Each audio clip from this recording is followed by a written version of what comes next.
After going through this video, you will be able to build the count feature for your web page. Let us continue from where we left, that is, we will now build the count feature. And for this, we will create a new component called stats that will display the count section and will add it at the bottom of the app component.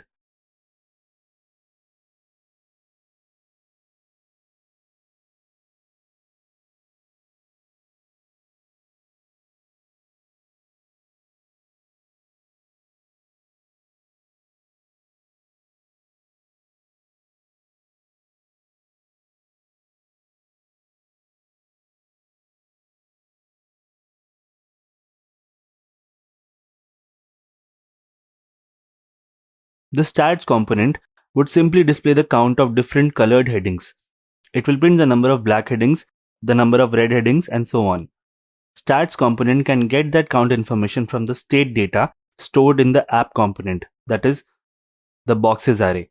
So, for that, we will have to pass the entire boxes state via props while using the stats component, like this. Now, if we run the code, it will throw an error.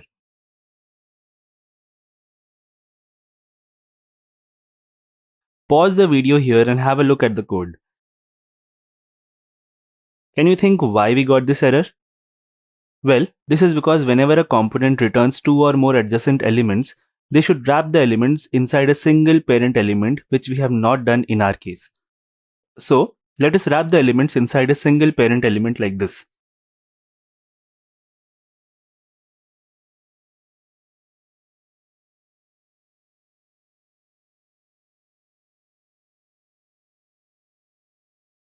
The stats component will use the boxes state to count the colored headings. The stats component doesn't maintain any state of its own, so we can define it as a functional component like this.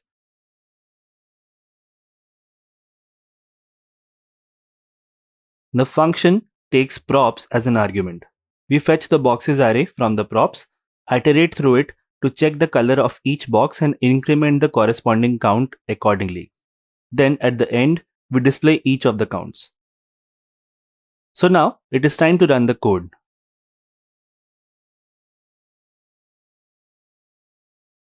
There you go. Our code is working fine. The stats component looked so simple.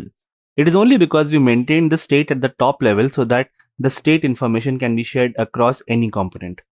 You might have found this entire code very complicated. But now, if you want to add one more box with exactly the same functionality, like having a heading, a paragraph, and 4 buttons that would change the color of the heading, we would simply need to add the specific information in the boxes array in the state of the app component.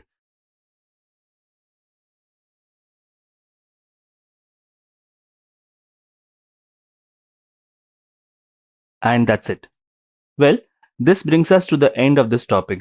This topic is very important in terms of implementing states and to understand how data flows.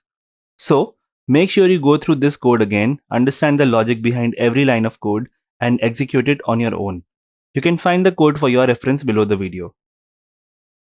Up next is a quiz. All the best.